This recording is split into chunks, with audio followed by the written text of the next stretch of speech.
পরম প্রেমময় শ্রী শ্রী ঠাকুর অনুকূলচন্দ্রের আতুল চরণে আমার শতকোটি প্রণাম।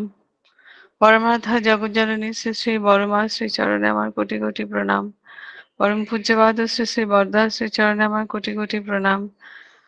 প্রণাম জানাই পূজ্যপাদ শ্রী শ্রী আচার্য দেবের শ্রী চরণে এবং শ্রী শ্রী ঠাকুরের পরিবারের প্রতি প্রত্যেকের চরণে জানাই কোটি কোটি প্রণাম। উপস্থিত সবাইকে আমার আনন্দিত জয়গুরু। আমাদের এখানে একটু ওয়েদারটা ভালো নয় মনে হচ্ছে, বৃষ্টি পড়ছে বা হাওয়া টাওয়া দিচ্ছে, পাওয়ার কাট হতে পারে। যদি আমার কানেক্টিভিটিতে কিছু প্রবলেম হয় তাহলে বলবেন। তো এই গত ৭ই জুন যখন আমাদের পরম পূজ্যপাদ শ্রী শ্রী আচার্য দেবের জন্ম দিবস ছিল, সেই সময় আমি বাড়িতেই ছিলাম, হুগলিতে, ডানকুনিতে। তো ওখানে সন্ধ্যেবেলা একটা সৎসঙ্গে গিয়েছিলাম। সৎসঙ্গে নানা রকমের আলোচনাও হচ্ছিল। আর আমার শুনে ভীষণ মন থেকে হচ্ছিল যে আমিও কিছু বলতে চাই, তার দয়ার কথা বলতে চাই।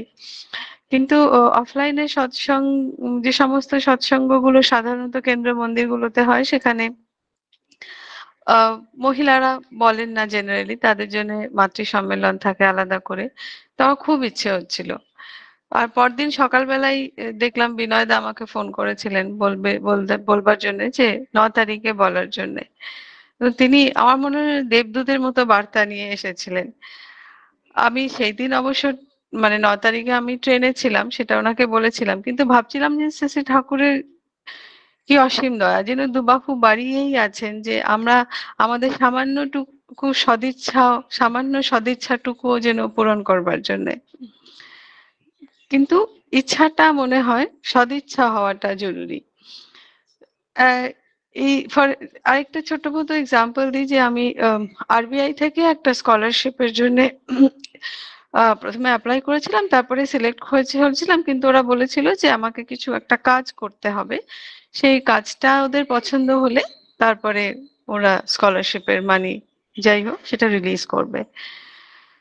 তো আমি একটা যে মিনিমাম অ্যামাউন্ট স্কলারশিপের ছিল তার থেকে আরেকটা অ্যামাউন্ট নির্ধারিত করে রেখেছিলাম যে পেলে পরে আমি শ্রী শ্রী ঠাকুরকে অর্ঘ্য দেব। এমন নয় যে সেটা মানত, কিন্তু এটা আমার তার দয়াতে এক্সট্রা পাওয়া, সবই তার জিনিস। তো তার থেকে তাকে দিয়েই বাকি নিজে নেব।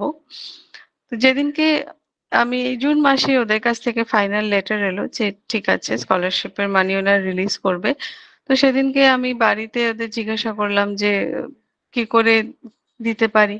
তখনই জামাইবাবু বললেন যে তার আগের দিনই ডানকুনি সৎসঙ্গ কেন্দ্রের জমি কেনার জন্য একটা অ্যাকাউন্ট করে সেখানে ওনাকে একজন জয়েন্ট অ্যাকাউন্ট হোল্ডার করা হয়েছে।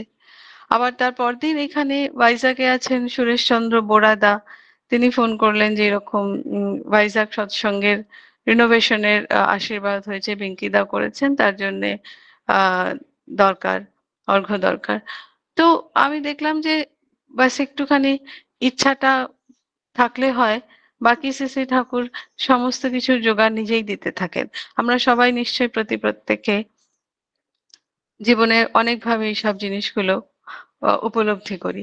তো যাই হোক, সেই ৭ই জুন পূর্ব প্রসঙ্গে ফিরে এসে বলি যে আমি যে কথা, সবাই যখন তার দয়ার কথা বলছিল তখন আমার কিছু বলতে ইচ্ছা করছিল। তো আমি তখন বসে বসে আমার যা বলতে ইচ্ছা করছিল তা হচ্ছে যে যখনই জীবনে অনেক রকম অসুবিধায় পড়ি, তখন আমার একটা ভাবনা খুব ভালো লাগে, যে আমি একটা রাস্তা, জীবনটা তো একটা রাস্তার মতো, একটা চলার রাস্তায়, আমি সেই চলার রাস্তায় যাচ্ছি। সামনে রাস্তাটা অনেকটা লম্বা, দেখা যাচ্ছে না ডেফিনেটলি, কিন্তু সামনে প্রচুর আলো। আমি শ্রী শ্রী ঠাকুরের হাত ধরে যাচ্ছি রাস্তা দিয়ে। সেখানে আমি নিজেকে একটা ছোট বাচ্চা মেয়ে, একটা ফ্রক পরা মেয়ের মতো দেখতে ভালোবাসি। এবং বসে বসে যখন ভাবছিলাম তখন দেখছি যে আমাদের আচরণটা কিরকম হয়। স্পেসিফিক্যালি আমি নিজের কথা বলবো, যে আমি ঠাকুরের হাত ধরে যাচ্ছি, কিন্তু আমাদের নিজেদের সন্তানরা যেরকম হয়, সবাই যারাই এখানে বাবা মা আছেন নিশ্চয়ই এক্সপিরিয়েন্স করেছেন যে বাচ্চাদের নিয়ে রাস্তায় বেরোলে তারা এটা চাই, ওটা চাই, ওখানে যাব, সেটা ভালো লাগছে করে, অনেকে তো এমনও হয় যে মাটিতে কেঁদে গড়াগড়ি পেরে গেল। তো আমি যখন নিজেকে ভাবছিলাম আমার ঠিক মনে হলো যে আমিও সেরকমই হরকত করি, আমারও অ্যাক্টিভিটিস ওই রকমই, যে তার হাতটা আমি ধরে আছি বা তিনি আমার হাতটা ধরে আছেন। কিন্তু মুশকিলটা হচ্ছে যে আমি যেন তাকে টানছি বিলকুল উল্টো দিকে বা অন্য ডিফারেন্ট দিকে। আমি ওখানে যেতে চাই, আমি সেটা করতে চাই, আমার সেটা দরকার। তো ঠাকুর আমাকে ধরে তো রেখেছেন, কিন্তু বেশি টানাটানি করলে তিনি ছেড়ে দেন, বলবেন যা। কারণ ঠাকুর বলেছেন যে জগন্নাথের হাত নেই, আমরা তার পাটা ধরে থাকলে পরে তিনি আমাদেরকে চলিয়ে নিয়ে নিয়ে চলেন। তো আবার শ্রী রামকৃষ্ণদেব বলেছেন যে বাচ্চা বাবার পিছনে পিছনে বাচ্চা আল দিয়ে যাচ্ছে মাঠের ভেতর দিয়ে। তো যে বাচ্চা বাবার হাত ধরে থাকে না তার পড়ে যাওয়ার সম্ভাবনা থাকে, কিন্তু বাবা যে বাচ্চার হাত ধরে থাকে সে কখনো পড়ে না। তো ওই রকম ভাবেই এই আমি আমি ঠাকুর আমার হাতটা ধরে আছেন, কিন্তু আমি যদি বেশি টানাটানি করি, যদি তিনি যেদিকে নিতে চাইছেন যেতে না চাই, তাহলে তো ডেফিনেটলি যেটা হয় সেটাকেই বলা হয় যে আমরা পথভ্রষ্ট সেরম ভাবেই হই। তো সেই জিনিসটা আমার ডেফিনেটলি ভালো লাগলো না। তখন নিজেকে আরেকটু ছোট বাচ্চা ভাবলাম, আরো ছোট ২-৩ বছরের বাচ্চা, যারা একটু কম জিদ করে বা টানাটানি কম করে। কিন্তু তারাও করে। আমরা সবাই দেখি আমরা যত বড় হতে থাকি তত আমাদের নিজেদের যে অহংবোধটা, অহং মানে সবসময় অহংকার নয়, আমার নিজের অস্তিত্ব সম্বন্ধে যে বোধটা সেটা যত বেশি জাগ্রত হতে থাকে, তত বেশি আমাদের মধ্যে আমাদের পছন্দটা, আমাদের ভালো লাগাটা, আমাদের ইচ্ছেটা আমরা তত বেশি অন্যদের উপরে ইম্পোজ করতে থাকি বা ভাবি যে আমার মতো যেন জিনিসপত্র হয়, সোজা কথা। তো সেটা ইভেন ২-৩ বছরের বাচ্চার মধ্যেও চলে আসতে থাকে। কিন্তু যখন নিজেকে ঠাকুরের কোলে একদম একটা ছোট্ট শিশুর মতো যদি আমি ইমাজিন করি, ভাবি যে শিশুর কোনোই বোধ হয়নি, যে কোনো দিকে যেতেও চায় না, কোনো জিনিসও চায় না, খালি মায়ের কোলে থাকতে পারলেই খুশি, সময় সময় খেতে আর ঘুমোতে পারলেই খুশি, তখন যেন বেশ শান্তি লাগলো যে এই শিশু ঠাকুরকে কিন্তু ওদিকে এটা চাই ওটা চাই, ওদিকে যাবো এদিকে যাবো বলে বিরক্ত করে না। সে কোলে থাকতে পারলেই নিশ্চিন্ত। এইরকম হতে পারলে কিন্তু আমিও নিশ্চিন্ত এবং আমরা প্রত্যেকেই নিশ্চিন্ত। কিন্তু এইরকম কি করে হওয়া যায়? নেহাত নির্বোধ, জগতের সবকিছুর থেকে বাইরে, সম্পূর্ণ অজ্ঞান যাকে বলে। আমরা অজ্ঞান নির্বোধ শিশুই তো বলি। আবার এও ঠিক যে কোলের শিশু যদি বড় না হয়, যদি ছোটই থেকে যায়, তাহলে কিন্তু সেটা একটা ভালো জিনিস নয়। বাবা-মা সবাই চিন্তায় পড়ে যান। সেটা কাম্য নয়। কারণ বয়সের সাথে সাথে আমাদের সবাইকে নিজের কাজ করতে হয়। বয়স তো সবারই বাড়ে। তো আমি যদি শিশুর মতনই থেকে যেতাম, যদি আজকে আমি এরম হতাম, তাহলে বয়সের সাথে সাথে আমার বাবা-মার অনেক চিন্তা হতো যে তাদের পরে আমার দেখাশোনা কে করবে? বা স্বাভাবিক নিয়মে যদি আমরা বড় না হই, সেটা একটা ব্যাধি। মানসিক হোক বা শারীরিক হোক, সেটা সমাজেও অ্যাকসেপ্টেবল হয় না। তো বড় তো আমাদের সবাইকে হতে হবে। কিন্তু তাহলে আসল ব্যাপারটা হলো বেশ মুশকিলের, যে আমরা বড় তো হব, কিন্তু নিজের মনটাকে ঈশ্বরের প্রতি এমনভাবে রাখতে হবে যেন আমরা কয়েক মাসের শিশু। সেই শিশুর তার বাবা-মার প্রতি যেরকম থাকে সম্পূর্ণ বিশ্বাস আর নির্ভরতা, ঠিক সেই রকম টাইপের। যা খেতে দেবেন খাবো, যা পড়তে দেবেন পড়বো, যেখানে রাখবেন যেমনভাবে রাখবেন সেখানেই থাকবো। শুধু তাকে দরকার। শিশুর যেমন শুধু মাকে দরকার সময় সময়, আমাদেরও শুধু যেন সেরকমই একটা ওরিয়েন্টেশন হয়। আর এটাও ঠিক কথা যে মা যেমন করে বাচ্চাকে রাখে সে কিন্তু সেরমভাবে থাকতেই অভ্যস্ত হয়। যে মা মাঠে কাজ করে সে সে তার বাচ্চাকে গাছের নিচে গামছা পেতে শুয়ে রাখে। তার তখন পোকামাকড়, সাপ, ব্যাঙের ভয় করলে চলে না।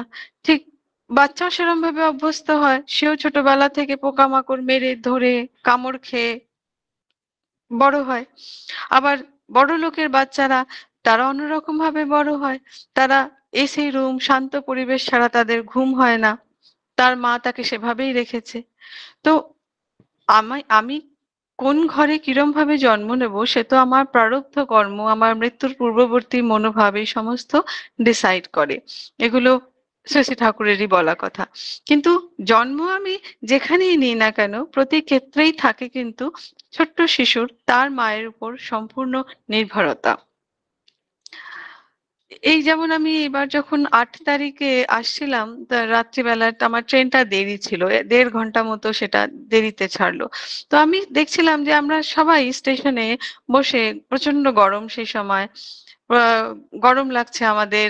আ ভাবছি কোথায় আ কোথায় কমপ্লেইন করা যায়? কেন দেরি হচ্ছে? ট্রেন কখন আসবে? কি করে খবর নেব? একটা কুলি করে রেখেছি। ভাবছি আমার দেরি হলে পরে কুলিটা আরো বেশি টাকা চাইবে। নানা রকম চিন্তা আমাদের মাথায় ঘুরতে থাকে। অথচ আমার পাশে বেঞ্চে একজন মহিলা একটা ছোট্ট বাচ্চাকে কোলে নিয়ে বসেছিল। সে ১ম এ আ শুয়ে, শুয়ে দুধ খেলো, তারপরে সে ঘুমিয়ে পড়ল। নেই, তারপরে তার বাবা তাকে কোলে নিয়ে ঘোরাতে গেলেন। তো বাবার কোলে সে ঘুরতে, ঘুরতে ঘুমিয়ে পড়ল। তারপর বাবা এসে আবার মায়ের কোলে শুইয়ে দিল। আমি দেখলাম যে সেই বাবার জামাটা, যে কোলে যে সাইডে বাচ্চাটা ছিল, ঘামে পুরো ভিজে গেছে।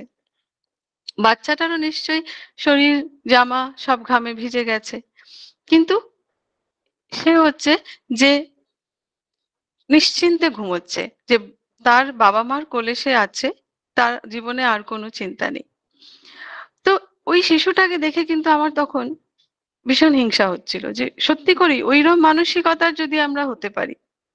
তো এইজন্য বলে যে ঈশ্বর প্রাপ্তি হলে বালকের স্বভাব হয়, শিশুর স্বভাব হয়, যার দুনিয়াতে কোনো কিছুতে মতলব নেই। যতক্ষণ বাবা-মার কোলে আছে ততক্ষণ নিশ্চিন্ত। তো এই যে শিশুরা সুখ-দুঃখ, শীত, উষ্ণতা সবকিছুর উপরে শুধুই আছে নির্ভরতা। ধর্মের পথে গুরুর প্রতি, ঈশ্বরের প্রতি চাই সেই রকম নির্ভরতা। শ্রী ঠাকুরের ভাষায় প্রশ্ন আমার অস্ত যাউকের মতন বিশ্বাস আর নির্ভরতা। শ্রী রামকৃষ্ণদেব বলতেন যে কোনো একটা ভাব ধরে চলতে, যেমন শান্ত, দাস্য, সখ্য, বাৎসল্য, মধুর, আবার বীর ভাবও আছে। তো এরকম একটা ভাব ধরে সাধনার পথে চলতে, এবং তিনি বলতেন যে তার হচ্ছে বাৎসল্য ভাব। বলতেন মা আমাকে বালক করে রেখেছে। অনেক সময় তার দেহবোধ থাকতো না, কোমরে কাপড় থাকতো না। শ্রী ঠাকুরের সম্বন্ধ পড়েছি যে গায়ের লোক, গরিব লোকের ছেঁড়া কাপড় দেখে নিজের কাপড়খানি খুলে তাকে দিয়ে দিলেন। তার কথাবার্তা, চাল চলনে অপার্থিব সৌন্দর্যের সাথে শিশুর সারল্য ছিল। কারণ তাদের মধ্যে অনেক সময় হয়তো সেই দেহবোধ থাকে না, বা তাদের মানসিকতা সেইরম টাইপের, যা আমাদের সাধারণ মানুষের পক্ষে হয়তো কল্পনা করা মুশকিল। কিন্তু এই ঐহিক দেহবোধ, কর্মেন্দ্রিয়, জ্ঞানেন্দ্রিয় সবকিছুর উপরে থাকেন তারা। আবার শিশু বা বালকের শুধু নির্ভরতা নয়, তাদের কাছ থেকে আমাদের আরো শেখার জিনিস আছে। যেরকম শ্রী রামকৃষ্ণদেব বলছেন যে কামারপুকুরে থাকার সময় হৃদে বা সেরম তার আত্মীয়ের কোনো একটা বাচ্চা ছেলে সারাদিন তার সঙ্গে থাকতো। কিন্তু যেই সন্ধে হতো, সেই শিশুটি এমন কান্না ধরতো মা যাব বলে, যে তখন মা ছাড়া তাকে আর অন্য কিছু দিয়েই ভোলানো যেত না। তখন যত খেলনা দাও, যত রকমের খাবার দাও, ঘুরতে নিয়ে যাও, সে আর কিছু শুনবে না। তো তিনি বলতেন যে ঈশ্বরের জন্য যখন মানুষের এমন এমনতর ব্যাকুলতা হয়, যে জগতের কোনো সুখই আর মনে রাখে না। শুধু শুধু তাকে পাওয়ার ধান্দা ঢোকে, তখন তাকেই পাওয়া যায়। সেই প্রবল ব্যাকুলতা মাকে পাওয়ার জন্যে। আবার বলেছেন যে বালক হচ্ছে ত্রিগুণাতীত। সে সত্ত্ব, রজ, তম এই ৩ গুণের অতীত বা উপরে। যেরকম কারোর সাথে হয়তো ঝগড়াঝাটি করলো, রাগ করলো, কিন্তু কিছুক্ষণ পরেই তার সাথে কত ভাব। তো তমগুণ নেই তাদের মধ্যে। আমরা আমাদের অন্য লোকজনদের প্রতি রাগ, দ্বেষ সারা জীবন নিজের মধ্যে পুষে রাখি। সারা জীবনেও যেন শান্তি হয় না। কিন্তু শিশুদের সাথে সেসব নেই। তাদের কাছে দামি, সস্তা কোনো জিনিসেরই মূল্যবোধ নেই। এটা তারা রজোগুণের উপরে। এই অনেক খেলনা পেয়েছে, ভীষণ খুশি, খেলনা নিয়ে খেলছে। যেই অন্য কিছু মনে পড়লো, সঙ্গে, সঙ্গে সব ছেড়ে ছুটলো। সে খেলনা যে কে নিল, কে চুরি করলো, তার কি হলো, সেসব দিকে আর বোধ থাকে না। আবার সে সত্ত্বগুণেরও অধীন নয়। বন্ধুদের হয়তো খুব ভালোবাসে। কিন্তু বাবা-মা যখন সেই জায়গা ছেড়ে অন্য জায়গায় চলে গেল, তখন সেখানে গিয়ে আবার নতুন বন্ধু হলো। পুরনো সব বন্ধুদের ভুলে গেল। কোনো জিনিসেরই আঁট থাকে না তাদের মধ্যে। আর এই বাচ্চা যত ছোট, তত আমরা জানি যে সে এই সবকিছুর উপরে হয়। শ্রী ঠাকুরকে একজন জিজ্ঞাসা করেন যে এই যে গীতায় আছে যে ঈশ্বর প্রাপ্তি যার হয় তার সুখ দুঃখ গরম শীত ভালো মন্দ কিছুরই বোধ থাকে না। একই রকম। তো ঠাকুর বলছেন যে তার মানে সে আসলে কোনো কিছুতে বিচলিত হয় না। সাধনার পথে মানুষের কিন্তু বোধ সূক্ষ্ম থেকে সূক্ষ্মতর হতে থাকে। যে আমরা সবাই জানি যে শ্রী ঠাকুর একবার পেঁয়াজ দেওয়া খিচুড়ি খেয়েছিলেন এবং তার শরীরের টেম্পারেচার 105 ডিগ্রি হয়ে গিয়েছিল। তো এবং ঠাকুর বলেছিলেন যে এরকম নিশ্চয়ই সবার সাথেই হয়। কিন্তু যারা রেগুলারলি খায় তাদের শরীর সেই জিনিসের সাথে এমনভাবে অভ্যস্ত হয়ে যায় যে তারা সেই জিনিসটা শরীর সেভাবে রিঅ্যাক্টও করে না এবং তারা সেটা বুঝতেও পারে না। অর্থাৎ ধীরে, ধীরে আমাদের সেন্সেস গুলো ব্লান্ট হয়ে যেতে থাকে। এইটা কিন্তু একদিক দিয়ে আ আ মানে নিজেরাও আমরা হয়তো অনেকেই যারা সদাচার পালন করি তারা প্রত্যক্ষ করি যে যখন সদাচার পালন করে খাওয়া-দাওয়া করা হয় তখন আস্তে, আস্তে বাইরের খাবার খাওয়ার ইচ্ছে হয় না বা খেলে সেগুলো শরীরে হজম হয়, সহ্য হয় না। তার যত ভালো জায়গাতেই খাই না কেন, তার একটা বড় কারণ আমার মনে হয় এটাই যে আ শুধুমাত্র কিভাবে বানানো হচ্ছে, পরিষ্কার পরিচ্ছন্নভাবে বানানো হচ্ছে কি হচ্ছে না সেটা কথা নয়। যে মানুষ বানাচ্ছে সে কি মানসিকতায় বানাচ্ছে সেসব জিনিসগুলো শ্রী ঠাকুরের বলা আছে খুব সায়েন্টিফিক্যালি যে সেগুলো আমাদের শরীর এবং মন দুটোকেই ইমপ্যাক্ট করে। তো সেই কারণে যত আমরা সদাচার পালন করে যত আমরা ঠিকভাবে শ্রী ঠাকুরের কথিত রাস্তায় চলি সদাচার মেনে সাধনের পথে এবং নাম ধ্যানের সাথে যুক্ত থেকে তত কিন্তু আমাদের সেন্সেস গুলো এত ধীরে ধীরে শার্প হতে আরম্ভ করে, জাগ্রত হতে আরম্ভ করে এবং আমার মনে হয় তখন হয়তো যা কিছু আমি সব জিনিস হয়তো আমাদের পক্ষে সহ্য করা মুশকিল হয়। এইজন্য শ্রী ঠাকুর স্পেসিফিক্যালি ঋত্বিকদের বেশি করে সদাচার পালন করতে বলেছেন। তো যার ঈশ্বর প্রাপ্তি হয়েছে তার বোধ তো খুব সেন্সেস খুব সূক্ষ্ম, বোধগুলো অনেক বেশি স্ট্রং। তো বোধ সে নিশ্চয়ই করে। কিন্তু ডিফারেন্সটা হচ্ছে যে সে সেখানে বিচলিত হয় না। তো এই হচ্ছে সেই বালকের অবস্থা যে অথবা শিশুর অবস্থা যারা বোধ হয়তো সবই করতে পারে কিন্তু তাতে তারা বিচলিত হয় না। তাহলে আমি অ্যাকচুয়ালি ভাবছিলাম যে আমি যদি সত্যি শিশুর মানসিক অবস্থা প্রাপ্ত হতে চাই, আ আমার জীবনের গন্তব্যটা কি? মানে আমি অ্যাকচুয়ালি আমার জীবন থেকে কি চাই? স্বামী বিবেকানন্দ যখন আমেরিকায় বক্তৃতা দিতে গেছিলেন, তখন তিনি বলেছিলেন যে, "একমাত্র হিন্দু ধর্মই হচ্ছে এমন ধর্ম, যেটা ঈশ্বরের আরাধনা শুধুমাত্র ঈশ্বরকে পাওয়ার জন্য করতে বলে। আর কোনো কারণ নেই, আর কোনো প্রয়োজন নেই।" অনেক প্রয়োজন আমরা নিজেদের মধ্যে ক্রিয়েট করি, সৃষ্টি করি এবং সেই হিসাবে আমরা তার আরাধনা করার চেষ্টা করি। কিন্তু সেগুলো অ্যাকচুয়ালি ভ্রান্ত ধারণা। আমাদের শাস্ত্র, আমাদের ধর্ম বলে যে ঈশ্বর প্রাপ্তি মানুষের জীবনের একমাত্র সাধনা। তো আমরা ঈশ্বর প্রাপ্তির জন্যে ঈশ্বরের আরাধনা করি, আর কিছুর জন্যে নয়। তিনি বলেছেন যে ইসলাম বা খ্রিস্টানিটি মানুষকে একজন ভালো মানুষ হতে শেখায়। কিন্তু ঈশ্বর প্রাপ্তি তিনিই যে একমাত্র প্রাপ্য বস্তু সেটাই যে আমাদের একমাত্র গন্তব্য এমন কথা তিনি বলেন না। এমন কথা সে সমস্ত ধর্ম বলে না। তো আমি এই সমস্ত কথা পড়ে ভাবছিলাম যে আমি কি সত্যিই আ যেটুকু যা করি তা ঈশ্বর প্রাপ্তির জন্যে? ভেবে দেখলাম মোটেই না। কারণ অত বড় স্ট্রং ইন্টেলেক্টই আমার নেই যে সেই জিনিসটাকে আমি কনসেপচুয়ালাইজ করতে পারি বা ভাবার ক্ষমতা রাখি। মানে সাধারণ ভাষায় আমার হয়তো আমার মনে হয় যে অধিকাংশ লোকেরই মনে হয় যে সেটা একটা অসম্ভব ব্যাপার। আমার মতো সাধারণ বা অতি সাধারণের ক্ষমতার বাইরে। তো আমি যদি ঠাকুরকে একটুও ভালোবেসে থাকি বা তার কথা মতন চলার চেষ্টা করি, তাহলে আমার ১ম প্রশ্ন যে আমি সেটা কেন করি? আমি অ্যাকচুয়ালি কি চাই তার থেকে, আমার থেকে? তো আমি রিয়ালাইজ করলাম যে আমি আসলে জীবনে একটু শান্তি চাই। এবং সেটা সম্ভব যখন আমার মন আমার অধীনে থাকবে। আমার সুখ, দুঃখ, হাসি, কান্না, রাগ, ক্রোধ, মান, অভিমান, অপমান এই সমস্ত বোধ আমার অধীনে থাকবে। তো যদি আমি মনটাকে বশীভূত করতে পারলাম তাহলেই হয়ে গেল। তখন তো আর ওই যে আমি ১ম এ বলেছিলাম যে ভাবছিলাম আমি এটা চাই, ওটা চাই, এখানে যাব, ওখানে যাব, এটা পেলাম, ওটা কেন পেলাম না, এই সমস্ত কোনো কিছুই আমাকে আর বিব্রত করতে পারবে না। তো সেটাই হচ্ছে পরম শান্তির অবস্থা। এবং আপাতত মনে হয় যে সেই স্টেটটা পাওয়াটাই একটা গন্তব্য।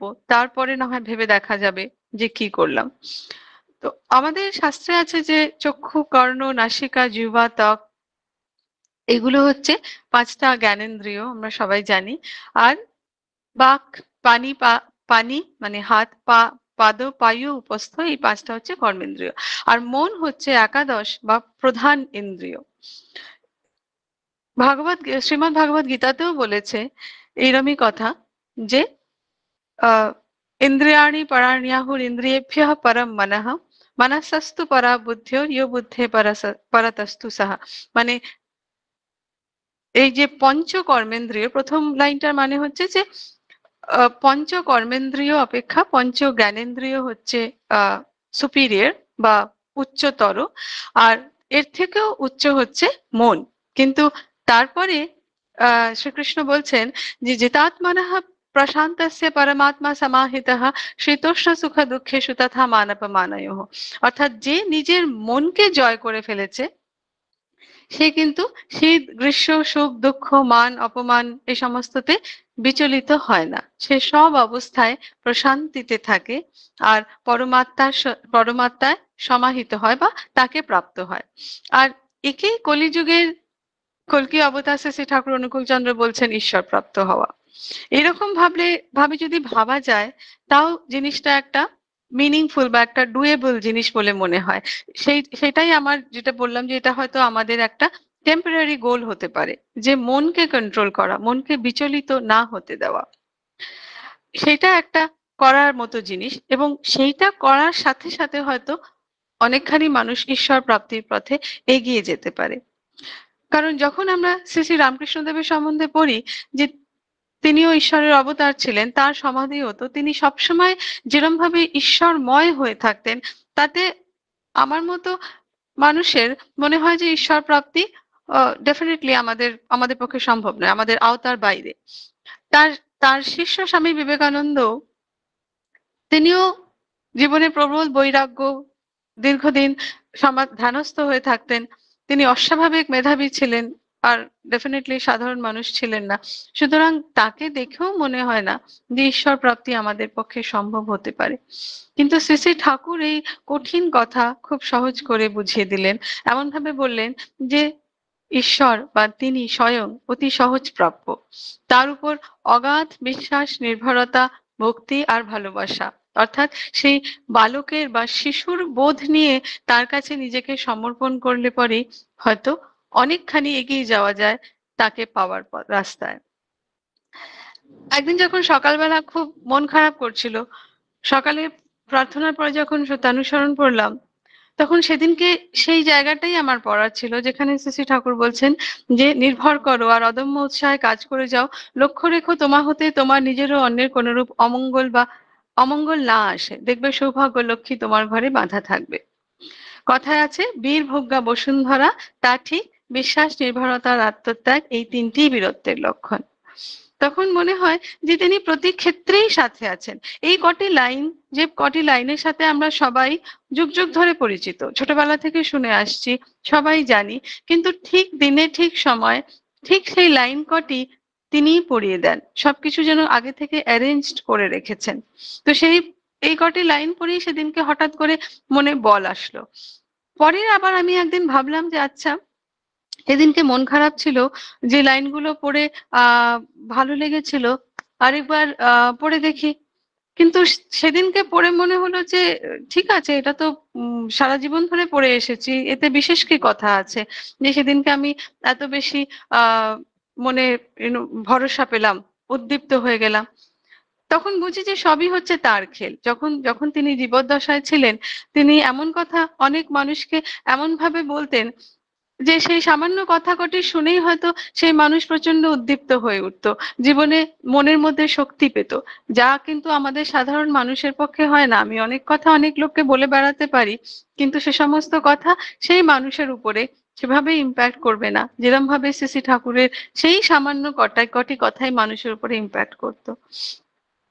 তো এই এই এই এই ভাবনা থেকে তখন বুঝতে পারি যে তিনি আমার সাথে আছেন। মুশকিল হচ্ছে এখানেই যে আমার মধ্যে সেই শিশুর সারল্য আর নির্ভরতা নেই, যে তিনি আমার বাবা, আমি তার কোলে তার উপর নির্ভর করে বসে থাকলে আমি আমার কি চিন্তা, সেই সেই ভাবনাটাই নেই। কিন্তু সেই নির্ভরতাটা যদি পূর্ণ হতে পারে, আধা খাপ ছাড়া হলে চলবে না, যদি পুরোপুরি করতে পারি তাহলে হয়তো অনেক শান্তি আসবে। এই আমি আবার মানে হয়তো চেষ্টা করছি আমি যে এই আগামী অগাস্ট মাসে আবার হয়তো আমি রুরকি ফেরত যাচ্ছি। তো এখন বর্তমানে আমি সেই সমস্ত নিয়ে প্রচন্ড রকম ঝামেলায় আছি, কোনো দিকে কোনো কাজই এগোচ্ছে না, কি করব, কি করে কি করলে আমার কিন্তু চোখের ঘুম উড়ে যায়। আমার এখানে কারেন্ট চলে গেছে, যদি কানেক্টিভিটির প্রবলেম হয় আমাকে একটু জানাবেন। তো সেই চক্করে আমি মানে বুঝতেই পারি না যে কি করে কি করব।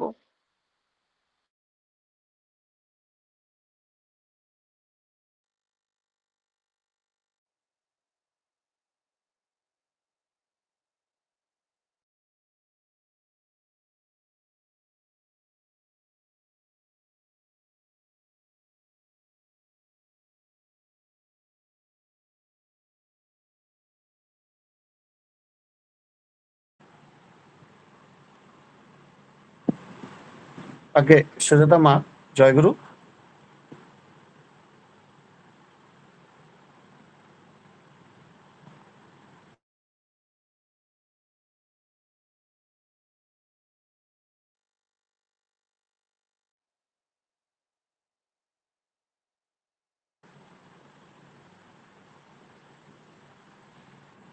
হ্যালো। আগে এখন শোনা হ্যাঁ, যাচ্ছে মা, জয়গুরু। আচ্ছা আচ্ছা, ঠিক আছে, জয়গুরু। তো আমি যেটা বলছিলাম যে, তো এই যে আমি রুড়কি যাওয়া নিয়ে আমার যে সমস্যা নানা রকমের আছে, তো আমি ভাবছিলাম যে কি করে কি করব। তো ওটাই ব্যাপার যে ঠাকুর বলেছেন যে ভাবছে বসে চলবে কি, সে ভাববার তুমি কে, ভাববার যিনি ভাবছেন তিনি, তুমি ভাবো তাকে। তো বেস্ট হচ্ছে যে আমি যদি তাকে ছাড়া আর কিছু না ভাবি, খালি তাকে বসে ভাবি, তিনি আমাকে দিয়ে যা করার করিয়ে নেবেন। তাই ভয় বা চিন্তা হলেই আমি চেষ্টা করি সব ছেড়ে তাকে ভাবার। তিনি যন্ত্রের মতন ঠিক সময় আমাকে দিয়ে ঠিক কাজ করিয়ে নেবেন। অনেক সময় হয়তো টেনশনের পরিস্থিতিতে তাকে মনে করা মুশকিল হয়, তখন যদি জোর করেও আমি হয়তো কিছু ধর্মগ্রন্থ পড়তে আরম্ভ করলাম, তখনও দেখেছি কাজ দেয়। তো মনটাকে সেই মুহূর্তে সেখান থেকে সরানো জরুরি। আর এই যে ভরসা, এটা যে কত বড় ভরসা সে যে পেয়েছে সেই জানে। এই সেই যে একটা গল্প আছে না, যে একটা গরু আর বাঘ, গরুটাকে তাড়া করতে করতে বাঘ একটা এমন জায়গায় নিয়ে গেল, তারপর দুজনে একটা গর্তে না একটা পানা পুকুরে কোথায় পড়ে গিয়েছিল। কিন্তু গরু কিন্তু ভারী নিশ্চিন্তে আছে যে আমার মালিক আছে, আমাকে এসে নিয়ে যাবে। এবং হলোও তাই। কিন্তু বাঘকে বাঁচানোর কেউ ছিল না। তো আমাদেরও হচ্ছে সেই মালিক আছে। তো নিজেদের কর্মফলে আমাদের অনেক রকম ভোগান্তি থাকে, কিন্তু মালিক থাকলে অনেক ভরসা। এই কিছুদিন আগে আমার এখানে তো ডিপি কাজ সেরকম কিছু নেই, তো হুগলি জেলার কিছু কিছু ডিপি কাজ খুচখাচ যা দূর থেকে করা যায় আমি করি। তো সেই চক্করে একজন ভদ্রলোককে আমার ফোন করার ছিল তার অ্যাড্রেস নেওয়ার জন্য। তো ভদ্রলোককে যখন জিজ্ঞাসা করলাম যে এরকম আপনার ইষ্টভৃতি মানে এটা আপডেটেড নেই, তো আপনি যদি, তখন বলছে হ্যাঁ আমি দীক্ষা তো নিয়েছিলাম। তাই আমি বললাম আপনার স্ত্রী আর আপনার ছেলেরও এরকম ইষ্টভৃতি আপডেটেড নেই। তখন বললেন যে হ্যাঁ, আহ ওনার বেসিক্যালি ভদ্রলোক অকপটে বললেন যে হ্যাঁ দীক্ষা নিয়েছিলাম এই শর্তে যে আমার বউয়ের একটা শরীর খারাপ ছিল, সেজন্য ভালো হয়ে যায়, কিন্তু ও তো মারা গেল, তারপর আমরা আর ইষ্টভৃতি করি না। ভদ্রলোক বললেন যে উনি একলা থাকেন, ছেলে কোথাও চাকরি করেন, আর তারপরে অ্যাড্রেস দিলেন নিজে, যা হোক আমি ফোন রাখলাম। কিন্তু অনেক পরে আমার ভদ্রলোকের জন্য ভীষণ কষ্ট হচ্ছিল যে উনি পৃথিবীতে কত একা ফিল করেন। কত একটা স্ত্রী বিয়োগের একটা প্রবল দুঃখ নিয়ে তিনি একা লড়ে যাচ্ছেন। তো যেই বা যারাই তাকে বউ দীক্ষা নিলে সুস্থ হয়ে যেতে পারে এই ভরসায় দীক্ষা দিয়েছিল, তারা ভুল তো করেছিল। ঠাকুর তো বারবার বলেছেন যে কিছুর প্রলোভনে যেন কেউ দীক্ষা না নেয়। কিন্তু তার থেকে বড় কথা হলো যে দুঃখের দিনে যিনি মানুষের সকল দুঃখের ত্রাতা হন, সেই দাদাকে যদি বলা হতো যে তিনি তেমন লোকের শরণ নিতে যাচ্ছেন, যদি দীক্ষাদাতা সেই দাদাটিকে এমন ভাবে বোঝাতেন, তাহলে দাদাটির এই দুর্দিনে হয়তো অনেক বেশি মানসিক বল থাকতো, অনেক বেশি তিনি মানসিকভাবে হয়তো আশ্বস্ত থাকতেন, ভালো থাকতেন। সেগুলোই তো আমাদের সবচেয়ে মানে সমাজের জন্য বা আমাদের সৎসঙ্গী কমিউনিটির জন্য বা তার বাইরের লোকজনদের জন্য আমাদের সেটা সবচেয়ে বড় করা। তো সুতরাং এই এই ভরসার কথাটা মানুষকে বোঝানোটা বেশি জরুরি, নাকি অফকোর্স দীক্ষা নিয়ে কারো সেরকম কোনো মেটেরিয়ালিস্টিক লাভ তো হয় না। তো অধিকাংশ লোকই কিন্তু আমাদের চারদিকে দীক্ষাটাকে একটা ডিলের মতো ট্রিট করে, একটা চাওয়া পাওয়ার ব্যবসা। ধর্মটাকেও সেরকম ভাবেই করে। আর এই কারণেই যারা নাস্তিক তারা কিন্তু ধার্মিকদের কাপুরুষ বা ভীতু বা উইক মনে করে। শ্রী ঠাকুর কিন্তু এক্ষেত্রে একটা ব্যতিক্রম সৃষ্টি করেছেন। বারবার বলেছেন যে কর্মীদের সবসময় বলতে যে কষ্টের জন্য রাজি থাকতে। সুতরাং এমন নয় যে তুমি কষ্টকে ভয় পাও জন্য তুমি ধর্মের রাস্তায় আসছো, বরং শ্রী ঠাকুরের ভাষায় তুমি কষ্টকে এমব্রেস করতে তুমি ধর্মের রাস্তায় আসছো।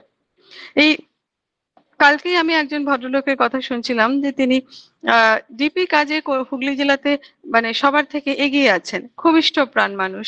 কিন্তু এই গত 1 মাসের মধ্যে তার সাথে অনেক অনেক বিপর্যয় হয়েছে। তার শাশুড়ি আগুনে পুড়ে মারা গেলেন, ওনার স্ত্রী মিক্সারে কি করতে গিয়ে এমন ভাবে নিজের হাতের 3টে আঙুল কেটে ফেলেছেন যে স্টিচেস দিতে হয়েছে, এবং সবচেয়ে বড় কথা হচ্ছে ওনার একমাত্র মেয়ে এমন একটা হরমোনাল অসুখ থেকে অনেক কাল ধরেই ভুগছিল, কিন্তু এখন সেটা অত্যধিক বেশি ভাবে খারাপের দিকে যাচ্ছে।